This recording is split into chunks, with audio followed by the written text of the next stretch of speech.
What are the daily and or weekly habits that deliver you the highest ROI, return on investment? Well, in this video, I want to break down my highest ROI habits. Let's get it going.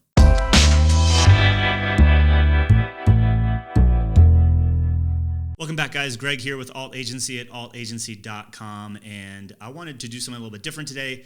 The number of times I get asked, both from new clients and as well as people on the YouTube channel and or in our free Facebook group about my habits and like what my day to day looks like. It's too high to count. That's why I'm creating this video, because now I'll just share this video. Now I could go into my daily routine and all that stuff, but that's actually a separate video. I wanted to extract kind of the handful of things that I think I do daily and weekly that have helped me build a seven-figure business, thus really the highest ROI, return on investment habits that have helped me get to where I've got to and live the life that I live, which isn't extravagant by any means, but I love my life and I've been able to build a seven-figure business doing it. And I think many of you could adopt all of these habits very, very quickly and see a pretty quick return on your investment. Now, if you're new here, welcome to the channel. I release a new video every single Thursday, and we also have a free Facebook group for digital and creative agency owners that are looking to grow and scale. If you want to join that group, go ahead and check out the link in the description below, or just visit altagency.com/group. Well, let's just jump right in, shall we? So the first habit is waking up before 5:15 in the morning every single day. Yes, every single day. That's the weekends as well. Every single morning I wake up, and then when I wake up, I actually post on Instagram with like a little timestamp. This morning was 4:45. There's a few days here and there where it's like 5:30, but I'm really consistent with really being up before 5:15 a.m. Now, why? You've probably heard a lot of people that wake up early. I've read tons of books about successful people, billionaires, and literally in every article that you can read on Forbes about the habits and rituals of the wealthy and the most successful people in the world, waking up early is one of them. And I know some people are night owls. That's just never worked out for me. I find that those few hours in the morning before my kids get up allow me to take care of me and make me kind of prime myself and even kind of prepare for the rest of the day, have the energy to tackle the rest of the day, anything that can come my way, and really feel like, that analogy of put your mask on first. Those few hours are super critical for me to win the morning. So I wake up at 5:15 almost every single day. Now, the key to this, as you could imagine, is going to bed early. I get messages from my family like, how do you wake up so early? Me and my wife are usually in bed and asleep by 9:30 at the latest. So I get a good amount of hours each and every week, or each and every night, because we go to bed early. So if you go to bed early, you can get 7.5 to 8 hours of sleep and still be up before most of the rest of the world is awake. So capitalize on that. So it's not just I'm sleeping for 2 hours or 3 hours. I'm getting a good night's rest. I feel energized. And in most cases now, I wake up before my alarm even goes off. Number 2 is I eat the same breakfast daily. I really switch between 2 to 3 meals when I have breakfast. So it eliminates the thinking, what am I going to eat? What am I going to have this morning? I really mix it up between, primarily 2 different meals, and the ingredients are ready. And so when it's time for me to eat something, I just jump right into that habit.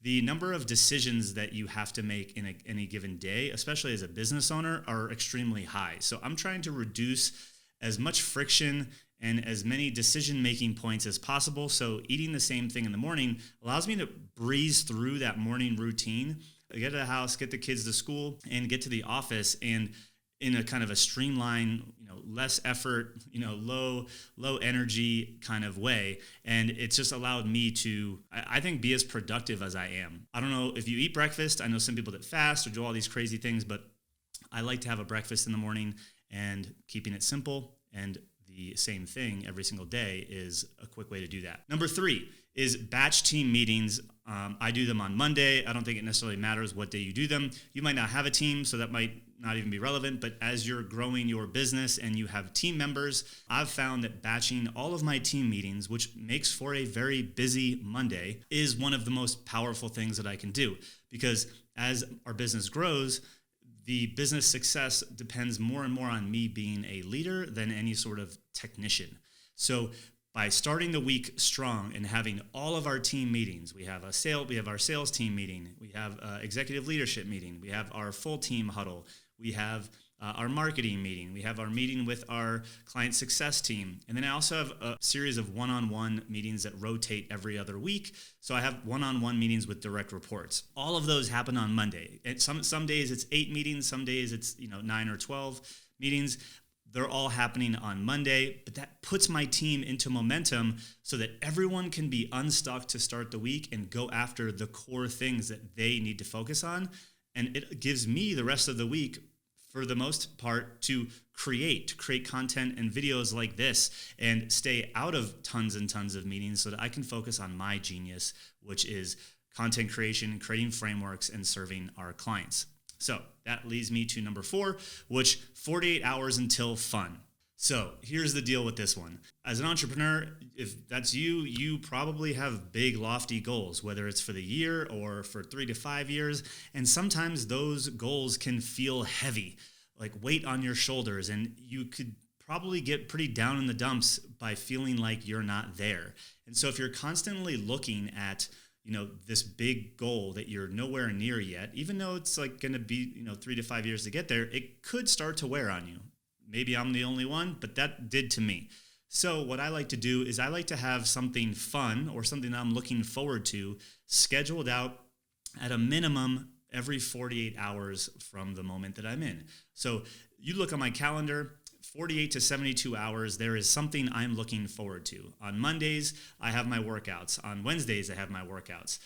We typically have like a family pizza night on Fridays. I get to go mountain biking Friday afternoon and or Saturday or Sunday. So there's always something I get to look at forward in the week, no more than 48 hours that I know is going to be exciting, re-energizing, refreshing for me, that allows me to kind of unplug and disconnect from thinking about business so that I can come back whole the next day. So if you don't have, any sort of rituals or things that you're kind of putting inside of your week, like date night is one of them, could easily be something that you start adding right now, each and every week, so that you have something to look forward to and get you excited and get you through each and every week towards that bigger goal. Number 5 is to meditate. I use the Calm app. I don't know if you're a big meditation person. I do for 5 minutes, and it's perfect for me. 20 minutes seems like overkill to me.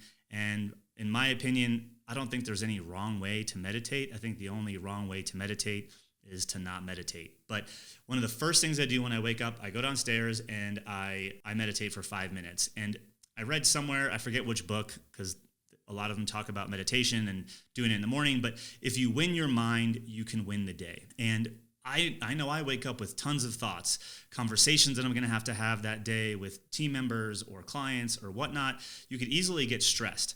And so if my mind is very chaotic in the morning, I need to calm it down right out of the gate. And I found that by calming my mind first thing allows me to kind of win over my mind. If I can win my mind, I can handle anything else that comes my way during the day. So that's why I meditate. Number 6 is to journal. I used to do 5-minute journal. Now I just use the Day One app on my phone. It allows me to take a picture or upload other images or things like that, record audio. I like to take a photo from the day and then just quickly journal what's going on in my life, things I'm looking forward to, things I'm feeling. Sometimes these nuggets turn into content. Sometimes they're just like me venting to myself. But that release for me is really, really important. And I think getting some of those things that I'm journaling out onto paper allows me to not worry about them as much, especially when it's things that might be stressful or decisions that I have to make. Sometimes I go through my decision-making process in my journaling. Really helps me to kind of work on the right things, keep my head straight, and not go insane. Number 7 is read at least 10 minutes daily. This one's pretty self-explanatory. I love to read. I consume a lot of books, but I could easily sit down and probably read for hours upon hours. I don't really have time for that. So 10 minutes, I set a timer and I read the book that I'm reading. I jump from book to book. I don't feel guilty if I don't complete a book. If I'm not enjoying a book, I just stop. I know that might kind of irritate the book reading gods, but that's just how it works for me. Number 8 is gratitude to the wife and kids. We can get all sobby now, but every single morning I take a sticky note and I write something that I appreciate or I'm grateful for to my wife. And I leave it by our coffee machine so that when she goes to make her coffee, she sees that note. She usually throws them out, but she usually will acknowledge them and say thank you. But I'm doing it because I want to share my gratitude and appreciation for her. And our kids are really young, so they're not going to be able to read sticky notes, but I'll do it for them as they get older as well. But I do kind of share words of gratitude and love to each of my children in the morning as well. All right, number 9. Be a fan of those I admire. By the way, there's only 10. Be a fan of those I admire. If you've ever been around me or my friends ask me a lot or my close peers ask me a lot, like, how are you connected to a lot of different people? Well, I'm a fan. That's really just what it comes down to. There are people that I admire that I just reach out to. I ask them questions. I engage. I like their content. I share their content. I'm just genuinely a fan of specific people. And so that's how I create relationships with a lot of, big name people that, people are like, how do you know XYZ? And it's just like, well, I'm a fan of what they do. And I reach out to them and I ask questions and I'm curious and I try to help them whenever I can. And I pretty much do something like that daily. I'm always reaching out to someone that if I see their Instagram story and I like it, I'll let them know and why and how it's impacted me. And that's just a habit that I've taken on every single day in some way, shape, or form, is just being a fan of those people that I admire and letting them know that, the impact that they've had on my life. And lastly, number 10 is to create helpful content. Creating helpful content, videos like this. When I first started my YouTube channel, I did all the, SEO, trying to figure out titles and stuff like that. And very quickly, I was creating videos that I didn't care about, nor did I think my audience really cared about. So what I really focus on is creating content that I want to talk about and that my audience is asking me to chat about. So comment below if there's things you want me to chat about. But I actually don't really look at the metrics all that much. Just up until this year, at the time of recording this, we're about to cross 6,000 subscribers, which is super cool. I didn't really start caring about subscriber count until like a few months ago. And I'm looking at it, but it's great. It's a vanity metric, but I care about me showing up every single week and working on mastering my message, finding ways to simplify complex things so that you can get value from it. And that's what keeps me going. It's not I got X comments or we crossed the subscriber mark. I think that's a scoreboard for, the amount of help that I'm doing. But in many ways, I'm doing it because I know it makes me a better person.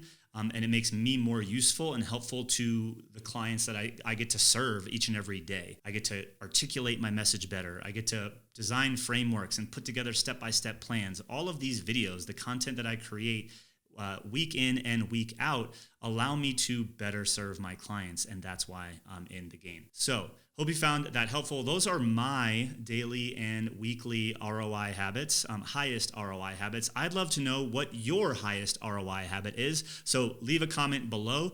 Share your top 3 highest ROI habits because I'd love to see what they are.